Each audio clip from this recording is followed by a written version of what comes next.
FOPSco, the Filipino Online Professional Services Cooperative, is because I believe that this is a cooperative that all Filipino online professionals own, control, and manage. So, the reason kaya po ako sumali sa FOPSco, kailangan natin ng isang sistema at isang samahan na makakatulong sa bawat isa. This cooperative is a group na pwede silang sumama para mas magabayan sila sa kanilang freelancing journey. Ako sumali dihan sa FOPSco kasi para makabuligak sa ato kapwa mga freelancers, and ito talaga ang passion and my mission. I joined FOPSco kasi for me, lahat ng ginagawa ko sa FOPSco is a privilege ko siya tinitignan eh. Kasi once in a lifetime in history na bigyan ka ng chance na mag-contribute. Stepping stone na rin to para maabot yung goal ko. The vision of the organization aligns with my personal vision, which is to develop and nurture an organization within Zamboanga City that provides much needed support for our online workers.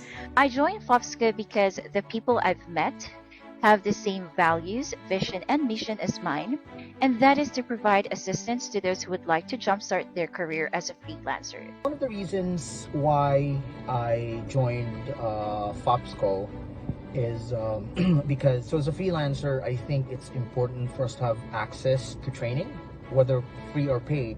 Wanted our individual reputations to have a collective reputation for excellence. I wanted to be part of an organization that would be a pioneer group of individuals who will be working to promote online freelancing here in the Philippines. The reason why I joined this organization is that I saw their vision towards helping all Filipino freelancers. I choose FOPSco because we learn and grow as a community to help us learn. Feel more safe and secure knowing that my knowledge and skills will only come from renowned and experienced online freelancers and racketeras here in the Philippines. I joined FOPSco because I saw the potential growth is not just reaching one's goal and being successful, but there is camaraderie. I am very inspired with their achievements and advocacy in promote and help freelance. Want to learn FOPSco because of two things. Number one, I want to help freelancers to get a job. And number two, I want to learn more from you. I hope that here we will all grow together. We grow together.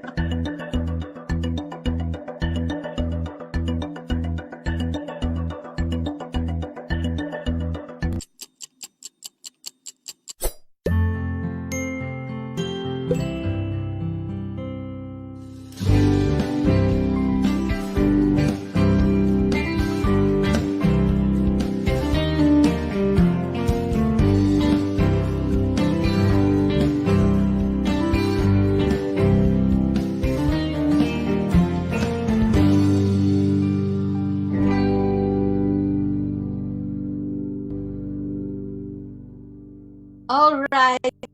Good evening, everyone. It's Wednesday once again, and we are here for another FOPSco episode. So, ngayon, ang kasama ko po ay aking kapartner. Pasensya na po. Ang ating other girls ay mayroong pinagdadaanan ng katawan. Ganyan po natin may iwasan. So, ang kasama ko ngayon ay si walang iba, kundi si Dennis hindi naman excited na dalawa lang tayo ha. Pero excited ako dahil available ka na samahan ako ngayong gabi. Kumusta, Dennis? Yes, maraming salamat. So, buti na lang available tayo. And yes, I will always make time para maging possible yung ating mga programs all throughout the FOPSco events and programs. So, yeah, ang ating mga host, magpa-vaccine na kayo, which is yun yung yun yung rason kung bakit nagkakaroon sila ng challenges since may mga konting contraindications sa kanilang mga katawan. But yeah, I'm excited, Miss Charlene, sa ating episode for tonight. Magandang gabi sa lahat ng nanonood. Ang dami na kagad viewers. So, Wow, nakakatuwa. Inaabangan masyado talaga yata yung ating speaker. ang ating guest yata ngayon talagang makarisma, ano? Ang daming hakot ba yan o talagang fans? Hindi Okay. naman to pinilit ninyo ha. Hindi naman ha.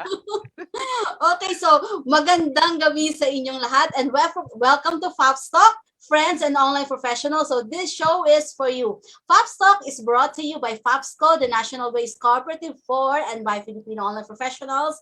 And please, kung hindi pa kayo nakaka-like sa ating page, please like naman our page and also our YouTube channel and also LinkedIn. Available din kami sa LinkedIn. And you can also visit our website, fopsco.ph. Okay. So yon, at nagpapasalamat kami sa aming media partner na kasama rin doon si Dennis Pagio, di ba?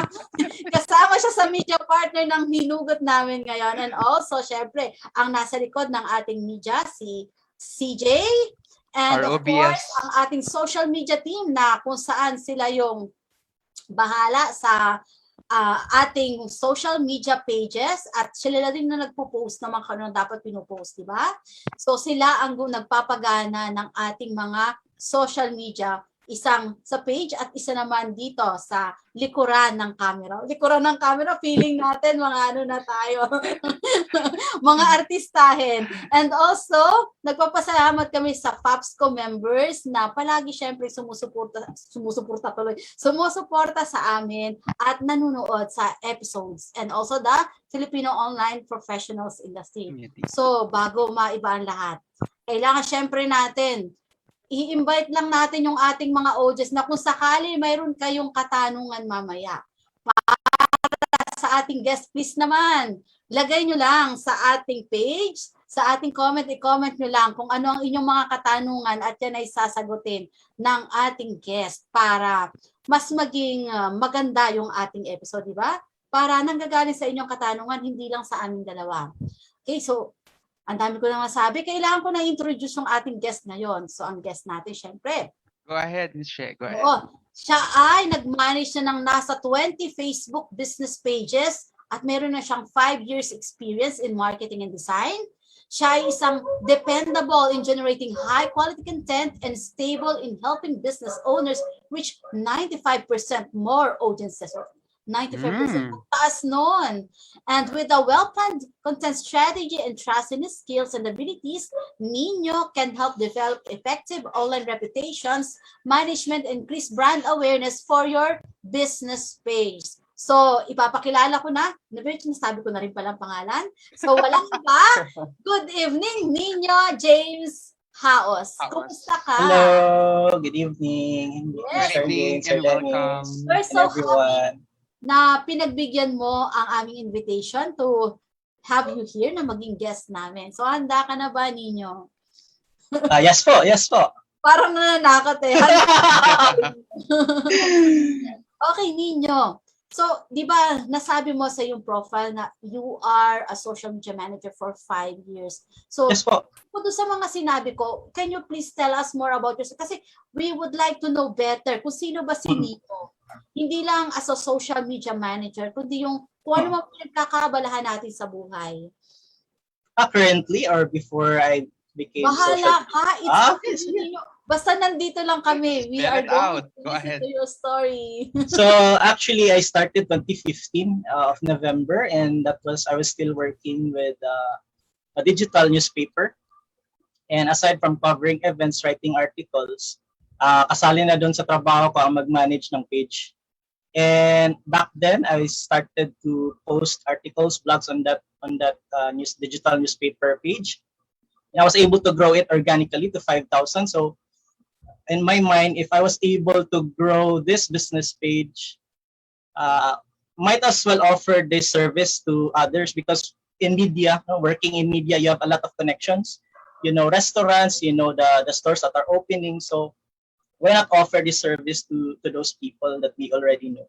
So one by one, no, I was able to propose, present, and I was able to land social media management freelance jobs with those local clients here in Cagayan de Oro.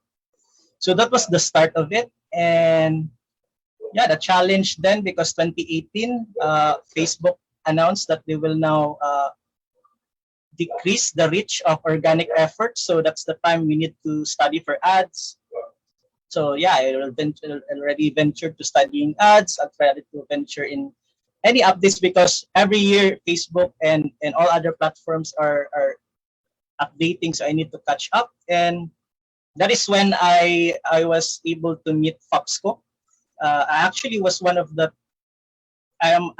the students of Sir Jeremiah Balan. I don't know if he remembers, but I was actually one of his students. But there were many of us. I think around 300 that time. I don't know if you can remember me out of that number.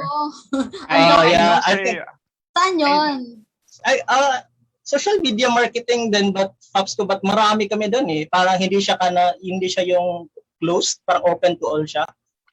I remember that, Miss Charlene. Okay. Open siya sa and that particular training is not particularly sa DJT lang. Hindi sa DJT. Open siya. So that was the first time I encountered FOPSco, and yeah, that is when I really need to have portfolio. No? That's when I able to see the importance of it. And then comes the DJT, the digital jobs training, where I saw the importance of being present across all social media platforms, doing content, doing campaigns, sending proposals regularly. Because as freelance, no, I was starting freelance, gana-gana lang eh. If feel ko mag-send ng proposal, doon lang ako magsisend. But the training really helped me be disciplined and form the habit of sending proposals every single day. And that's the reason why I was able to reach actually more than 30 already businesses. Have worked with local clients, franchise businesses, was able to land a remote job in Singapore, US, Australia, and so that was my journey. Good. And now I'm a trainer. I'm also training freelancers who aspire to do the same, to help businesses with their social media presence. And yeah, and now I'm here with you, Miss Charlene and Sir Dennis. It has been a long journey for almost 6 years now. And yeah, this is not all of you knows this, but supposedly I was going to be a pastor. But there was a sudden turn of events in my life that made me reconsider, and that's for another story. But so far, that's the summary of my work experience as a social media manager. Interesting.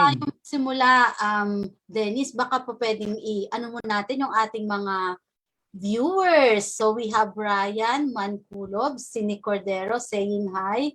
Hi. And si Mitch Aguilar. We have Raquel Castro, ang super ever na palaging nandito. Ever supportive, yes. We also have Gomer Galanida Jr. Hello.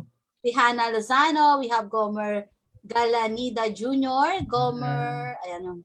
Pa-shout out daw si SM. Okay. Sini Cordero. Sino si Shapa? Si Ma'am Maki. Si Ma'am Maki. Hi, Ma'am. Si Ma'am Maki. So, hi, Ma'am. Full support talaga ang MC2 family. So, hi sa lahat na nanood. Hello. Yung guest speaker. And we also have Ilona Jane Aliliano. Hi. Yeah. Trainees kong iba yan Trainees ko yan Si May Deca. Ala, ang dami. Si Derica, nandito rin. Derica May. Hi, ma'am. Si we also have Ilona Jane. Si Hannah Loan. So, shout out daw, SMM2. Mga estudyante. Hello. Ang saya ni ninyo, Saya nito. Full support. Okay. Michelle. Okay, may question ka, Dance. Okay, so sige, follow up na ng question. So, Sir Nino, with all those experiences that you have, doon sa mga naranasan mong experiences, what do you think is your edge or your advantage sa mga competitor mo? Oh, so that's actually our topic supposedly, no? So, so the issue of because the situation right now is yun nga, the demand for social media managers is always there, especially in the times of pandemic. But so is the number of applicants, the number of social media managers that are popping up all around because they have quit their job, they have decided to shift to freelancing, to social media management. And the problem is there is a high demand for social media managers, but also the number of competitors or the number of applicants are also high. So that brings the question of how are you going to stand out? My answer to that is, can we sum up with two words, and that is to be different. Okay, there is popular saying na when nothing goes right, you go left. Diba? But in being different, it's different. What we say is when people go right, no, when all the people go right, you go left. And that has been my motto in standing out as a social media manager, and that is something that I really live out. So for me, based on experience, I was able to stand out because I know something that others don't. I have something that others don't, and I do something that others don't. So the more you work around all those three, the more you have all those three, the higher or the harder it is for people to outmarket you because you have unique selling proposition or unique selling point. Okay. Meron na tayong UPS na sinasabi. Yeah, may mga terminologies na tayo. USP. Unique selling proposition. May pang-academy na ang dating. Okay, bumalik tayo sa ating FOPSco. Dennis Troy Nino. So, syempre, di ba, mayroon ka mga struggles din na naranasan along your journey. Syempre, sabi mo, masyadong, di ba, tight yung competitor, yung mga ganun. So, what motivated you to become a social media manager? Kung alam mo na tight na yung competitor dito. I did not really think about the competition because way back in 2015 there was no competition back then because only few knows about social media management. So I already have that advantage over experience, and I was able to establish already a name even before the pandemic. So so my motivation, even though the competition is now tight, is to really skill up and to really get certified and undergo trainings. And actually, I was privileged to sat and be mentored by Ruben Licera.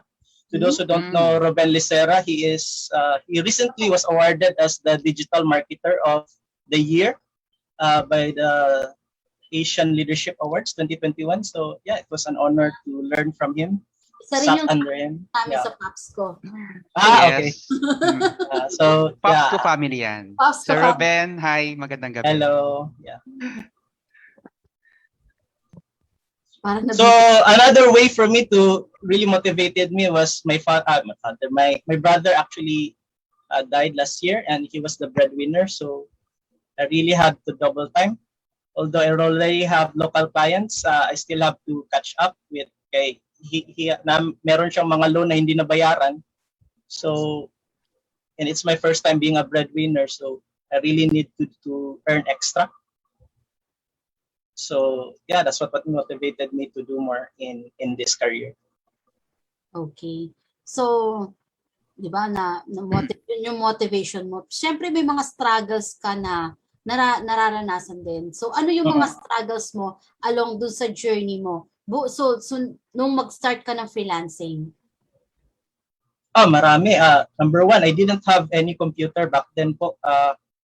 I'm just renting out PC. Nag-overnight lang ako, 50 pesos lang po yung punan.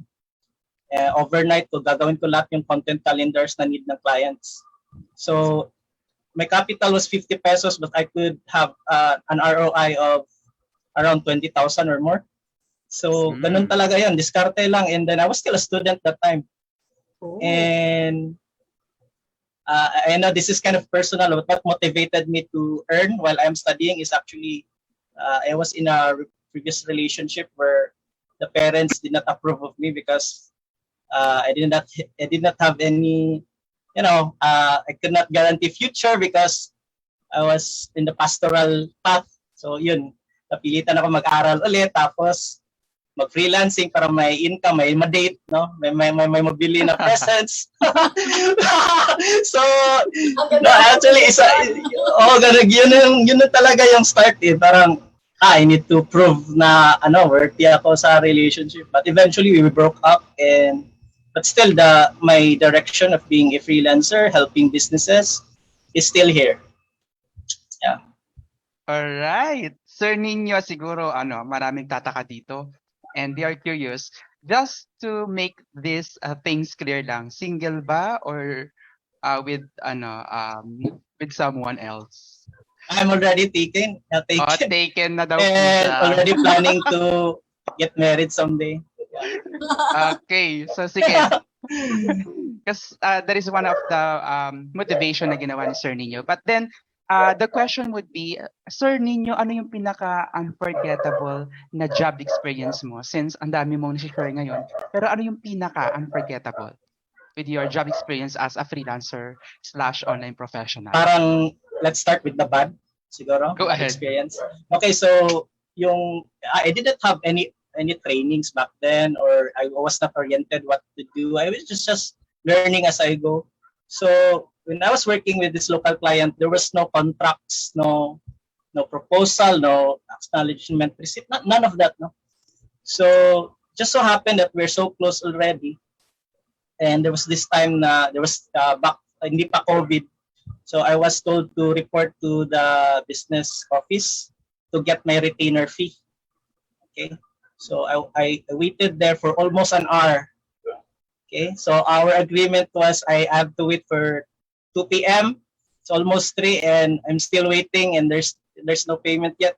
And the worst part is I was asked to sweep the floor while waiting. Wow! Grabe! Unforgettable talaga. Talagang parang na talaga eh. Kasi maliit lang ang charge kasi student pa, new pa lang. Parang wala pang mga proposal, walang na-indicate na yun ang scope of work. Pwede pa paki-sweep na lang ng floor niyo while waiting. Grabe yun na experience. Totally unforgettable yun. Unforgettable talaga. So, grabe. Parang ibang-iba yung karanasan mo, kaysa sa ibang mga karanasan. First time na may nangyayaring ganyan. So, ano sa tingin mo yung nung pag-sweep ka ng floor, ano yung nasa isip mo noon habang sinisweep mo yung floor? Kung I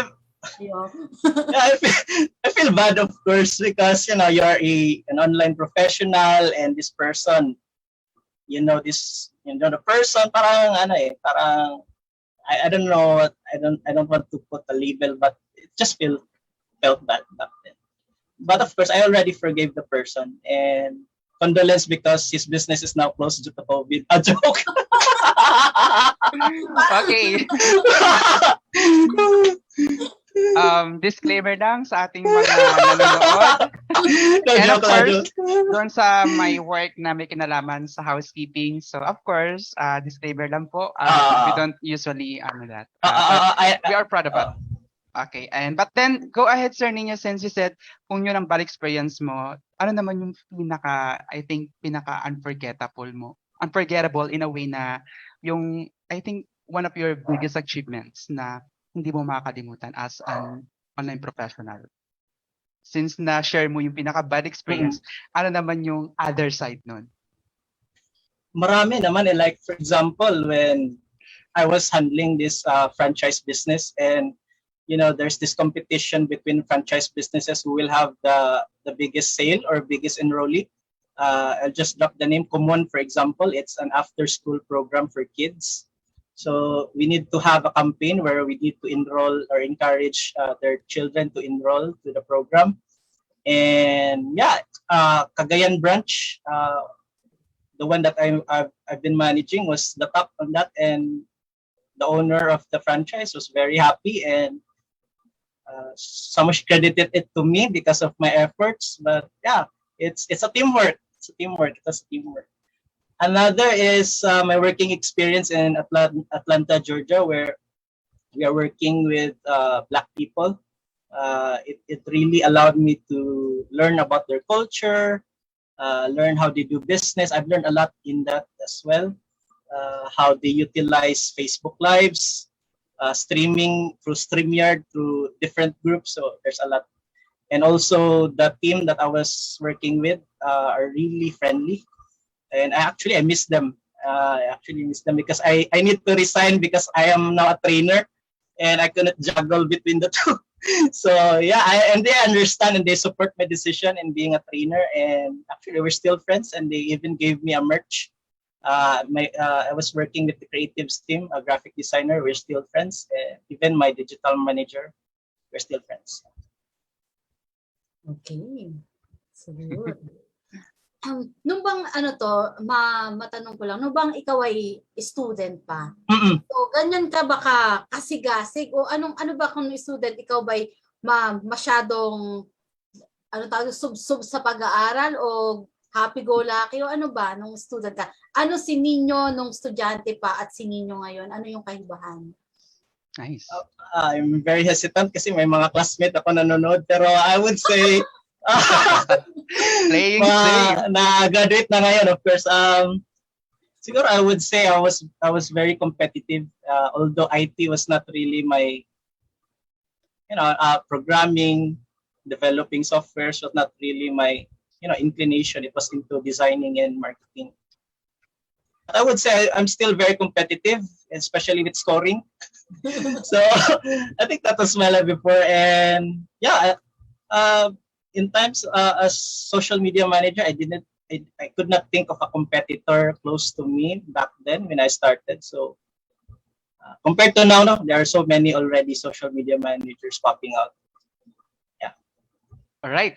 Ms. Charlene, may naisip akong itanong kay Sir. Sige. Sir Nino, could you please enlighten us doon sa term na social media manager? Because yung mga online professionals natin, kahit wala naman silang formal training sa social media, they call themselves social media manager. What's your stand on that? Okay, so social media manager. Oo, nagkaroon ng dyan sa isang group. Tala kaya regarding that. Okay, so actually, even in online communities, there are different opinions and even debates on a certain topic. But personally, social media management for me is managing a business page. It's you're doing something that the owner of the business can do it themselves, but they don't have time. They don't have the ideas, the creativity, and the persistent to do it. So you are managing in their behalf. So that includes optimizing the page, posting there, and responding to comments. These things, these responsibilities can be done by the owner. It's just that they don't have time. It's just that they don't have ideas. They don't have time to think, to be creative. They don't have time to design. So you fill in to that need, and that's where social media manager comes in. Social media marketer, on the other hand, is more on strategy and more on ads, and that's where funnels comes in, awareness, decision, consideration, all of that, and ROI. So yeah, that's the difference. Okay. So how about yung nagkaroon ng discussion last time, kasi mayroong nag-post ng question na sinasabi na parang what can you say to those people that are calling themselves social media managers but they are only managing their social media pages? So what's your stand about that? Yeah, I really understand the hesitation. Even my trainees have that hesitation in applying when they are being asked, do you have any experience? I'll always tell them that managing your own business page is still an experience. Yes. Now, little you may say, or in a short time you've been doing it, but it's still an experience. Little experience is still experience. And actually, my trainees and even everyone who undergo digital jobs training, which is curated and come up by FOPSco in partnership with the ICP, has actually helped people stand out in its own way by being present across platforms like being on YouTube, being on TikTok. Now, many social media managers are not there. So doing the task and following the course, the modules, it's really a competitive advantage for them. Yeah. At saka, di ba, wala naman talagang nagsisimula ng may alam na. So, saan ka nag-start? Siyempre, managing yung own pages. Kasi hindi mo may offer yung client, sa client Yes. management if you don't know how to manage the social media pages. And it starts sa pag-management mo ng social media pages. Di ba? Ganun lang yun. Right, Michelle. All right. Michelle, may this is somewhat a follow-up question doon sa nabanggit ni Sir ninyo kanina na mas gusto niya i-travel or puntahan yung daan na walang masyadong dumadaan doon. So it's like traveling that road that is not being taken yet. So, Sir Nino, going back, for example, kung ako magsisimula pa lang as a freelancer, as an online professional, ano yung pwede mong ipayo sa akin na dapat, hindi mo na dapat ginawa as in your own journey? Kapag bibigyan mo ko ng tip, na kung ikaw ibabalik doon, sana hindi ko pala ginawa yung ito, sana ganito kada lang ginawa ko. So, if you're gonna travel that way, ano yung pwede mong maipayo sa aming mga online viewers and of course sa amin? Go ahead. Share with us. My advice is always choose a specialization. So don't be a generic social media manager where you just accept whatever there is, whatever job they're offered there is. So you need to have a specialization. For example, out of all the platforms, which platform do you specialize? For example, there are really social media managers who excel in TikTok. There are social media managers who excel in Instagram. Me, on the other hand, I excel in Facebook. And so the moment that you're able to determine which platform you would specialize, you then choose to invest your time, you dedicate time to learn on that platform, specific for that platform. For Facebook and Instagram, you go to Facebook Blueprint. That's your focus. Okay. For Twitter, you go to Twitter Flight School. For LinkedIn, LinkedIn Learning. For YouTube, we have Creator Academy. So you need to have a specialization into in what did I say? Platform. Yeah. Next is niche. You need to choose a specialization in niche. That was my mistake. I was just accepting any client from different niches. So it's a problem because not all niche is your niche. No? So choose a niche that is connected to your educational background. Nicole Cordero, for example, she's still here. Nicole Cordero is a graduate of HRM. She is graduate of HRM, so she leveraged that background to manage hotels and restaurants. Another is you could utilize based on your interest. So, for example, if you are interested in K-pop, you are interested in gym, so go for those niches. A niche. Okay, so there are many factors that come to play. Also, your community involvement. If you've been part of a church, you've been in an organization, you can also leverage that because you know how the church functions, how it operates, also the org. So you can now have confidence to offer social media management for those niche. Yeah. So yeah. So sa mga, di ba, sinabi mo dati, no, na ikaw ay napaka-competitive kahit nung ikaw ay elementary pa lang. At saka ngayon, syempre, di ba, you are, kung nasa kaliwa sila, nasa kanan ka, yung gano'n, parang ikaw na-choose ng own path mo. So, meron ka ba pang fear o talagang fearless ka to choose yung path na hindi tinu-choose ng iba? I could not think if I have fear, but for example, if you say, if I know something that others don't, or I have something that others don't, and they were able to know what that is. So for example, we're in the same level, that won't happen because I every day I'm learning, every day I'm reading, and learning does not stop after college. So even as a social media manager, we need to really know what's happening, what's the updates, what's the trend. Did you know that Facebook actually updates their code twice a day? So there's update in Facebook twice a day. And so you need to really know the changes. You need to know what the algorithm favors now. Is it videos? Is it groups? So yeah, the more if you stop learning, that's a disadvantage to you because that's joining the crowd because you know what everyone else knows. I mean, others know what you know now, so you need to keep on learning and progressing and growing. As Labrador once said, the controversial influencer, level up lang ng level up para iwan lahat.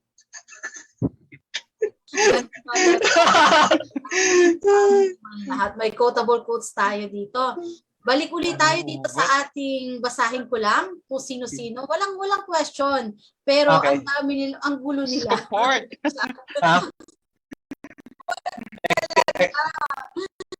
Siyempre, meron dito sila Titnish. Ayan, mga DJ Tiren, sino ba yung iba? Sinik ang marami, Sinik Cordero talaga. Mo to Si Elona Jane Aliliano. Ayan. We also have May Dese, a great trainer and mentor of SMM2. Thank you. Sir. Si Darwin Veldo din, may sinabi, ngiting tagumpay. Gusto ko si Sir ninyo pag tumatawa, talagang bigay na bigay. Talagang markado. Yes, Michelle, go ahead. So, syempre, di ba, dahil bigay na bigay si Ninyo na tumawa, meron akong katanungan sa'yo. What is your proudest accomplishment so far? Probably reaching 6-digit income and being able to build my finances like from insurance, emergency fund. I've been preparing. I did not really spend more on unnecessary things. So every purchase that I do are really planned out, and including a soon-to-be married life and house. So we never know, but I think that's the achievement I would say I have achieved so far. Talagang humuhugot. Okay, so sige, Sir Nino, I think we really have to know who has been your biggest supporter or mentor all throughout with your career as of now. Sino ba yun? Yung influential na tao or nag-inspire sa'yo? Only one? It's up to you if you can share more than one. I wouldn't be here, of course, without Miss Charlene. Thank you. I wouldn't be here without Sir Dennis and Miss Jihan for approving my submissions in TOT. Okay. I wouldn't be here without Mamaki of the ICT MC2 and Miss Tam, of course. They're the one who invited me to join the training, become a trainer. So everything really, whatever I have achieved, I always remember who helped me get here. And so thank you. Parang seryoso siya pag Kaya nga. bago ako. Kanina tuwan-tuwa. Okay. So, syempre, di ba, yun yung mga accomplishment mo so far and yung mga nasabi mo na kanina. Then, about your social media marketing din na ginagawa mo, ano yung pinaka-favorite mo din sa career mo ngayon? Favorite thing mo about this sa pagpili mo ng iyong career? It's so amazing to live in this time where we could earn while we are at home, and to do a job without workmates. You're just alone, and I really love helping businesses grow. And when the business owner acknowledges that you're part of the growth, it's one of the best feelings. And of course, being a trainer has been an amazing journey. I really love teaching, training, and seeing my trainees grow as professionals now. It's really heartwarming, and sometimes it makes me say that this is really my purpose, to help businesses and help aspiring freelancers to do the same. Yan yung napapansin ko sa mga trainers niyo. Kasi dito sa DJT, kapag wala ka talaga heart to teach, hindi ka magtatagal kasi kung ang gusto mo lang ay mag-teach tapos wala na after that, hindi ka talaga makakapag-graduate ng mga estudyante. Talagang kailangan nandun yung heart mo, yung passion mo to help your students na ma-achieve talaga na matapos yung kanilang mga dapat gawin. Dennis, you have questions? Siguro additional to that context. Yeah, as a trainer din naman, since nakahawak din tayo ng mga classes, mararamdaman din kasi ng student na you as a trainer, seryoso ka. And you're giving them the encouragement, yung the care when it comes to that task, and you're giving the support, yung to the point na sila na lang mahihiya pag umayaw sila. So, but then, yeah, as a trainer, ang pinakamaganda sa ating position is that yung nakaka-inspire tayo and somehow we touch their lives. And yung way na, thank you sir, yung in behalf, since we are co-educators here, yung nakakatuwa lang na kahit paano yung mga ano natin, na-inspire. So, nakarelate ako because I was a trainee before ng DICD and now one of the trainers. And si Sir Nino, pwede bang malaman kung nagdaan po tayo sa DGT or one of the DGT graduates? Or doon sa social media kay Sir Vino? Kay Sir Ruben. Oh. Ay, kay Sir Ruben. Kasi I was also a product student of Sir J. Balan. Okay. So, parehas kayo ng tatay. Yes. From the e-commerce and digital. The difference is I don't think J. Balan remembers me. Yun lang. Kasi ang dami nyo. Oo. Okay. Go ahead, Michelle. Mukhang, anong oras na ba? Tinitingnan ko nga. Ang So, bilis malapit ng na oras. Meron pa tayong mga katanungan. Go ahead. Meron pala? Seryoso, pero if money was no object, what would you do all day? Wow. Pardon? Kapag hindi objection yung money, yung hindi mo na kailangan magkumahog na kumita ng pera, ano ang gagawin mo sa buong maghapon? Read a book, for sure. English ka at magbabasa. Do I need to answer more aside from... Hindi naman, okay lang naman. Natahimik ba kami? Well, kasi time na nagsabi na read the book kasi karamihan is gala. Mga tangible things yung babanggitin. Para kaming binigyan ng itinali na kapag gusto namin na nakapag gusto namin gumala at matulog yung mga ganong klaseng bagay. Okay? Okay, Michelle. Sige, we can have this question na lang. Sir Nino, for now, what's the biggest challenge that we are facing as an online professional since we are handling the social media marketing or the management? Aside from the competition is so tight right now, or aside from that? Yes, sir. So aside from competition, ano pa yung mga challenges na ina-expect para at least aware yung mga nag-a-aspire as an online social media manager? I would say self-doubt. Sometimes sometimes we just need to believe in ourselves. And most of the time, we are the ones who is sabotaging our career, our future. So, yeah, you need to, I always tell this to my trainees, na you are trained and you have gone this far. No one can discredit or question your progress and growth. So just keep going. You're on the right track. So, yeah, I think self-doubt is something that you need to address. So you need to have more confidence. You need to trust in and believe in yourself that you can. And I understand that in this time that the competition is tight, we will get discouraged because we were not considered after the interview. No, that's okay. As Rick Warren once said, any rejections is God's redirection. So, yeah, probably God is preparing you for something or a job that is better or that is right for you. Ayan, ang galing. Gusto ko yan. Yung ganyang motivation to our because I myself, Sir Dennis, has been through a lot of rejections. No, I would not highlight all success, all the yes, all the go light or go signal. I had many failed interviews, but I did not give up. I just learn from my mistakes, and I just try to analyze how I could have answered that question better. And so yeah, that's why I was able to develop confidence in speaking right now to you. I'm actually introvert, although my face Doesn't does not show. show it, because after how many proposals, interviews, presenting to client, you get used to it. You have no choice.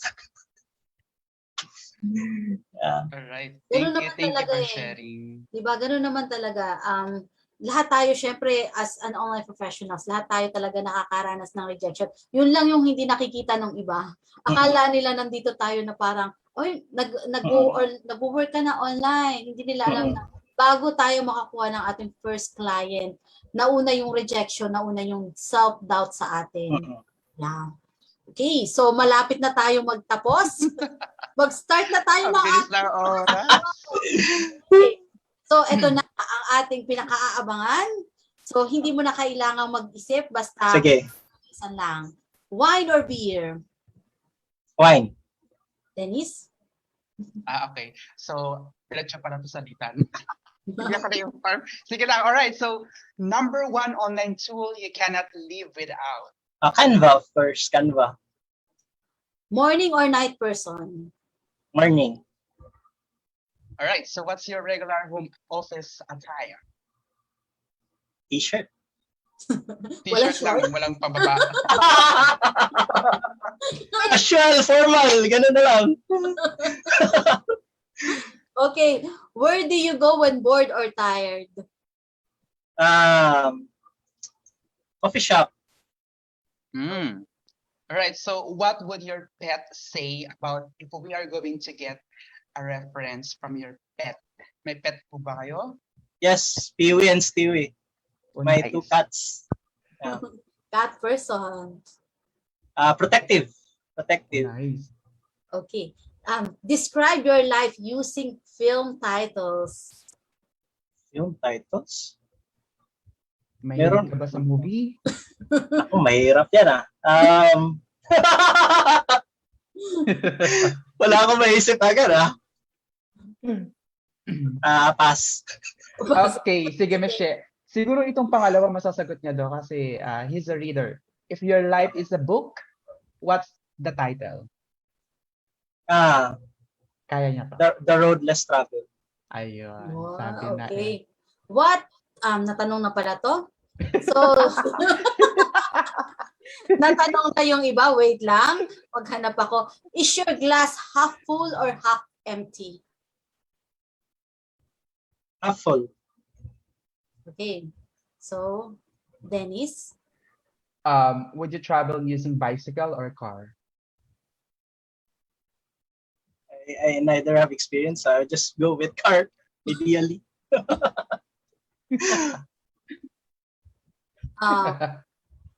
Would you rather wash dishes o mag-clean ka ng bathroom? Wash dishes. No hesitation. Wash dishes. Sige, yun lang. Yeah. So, do you have any parting message?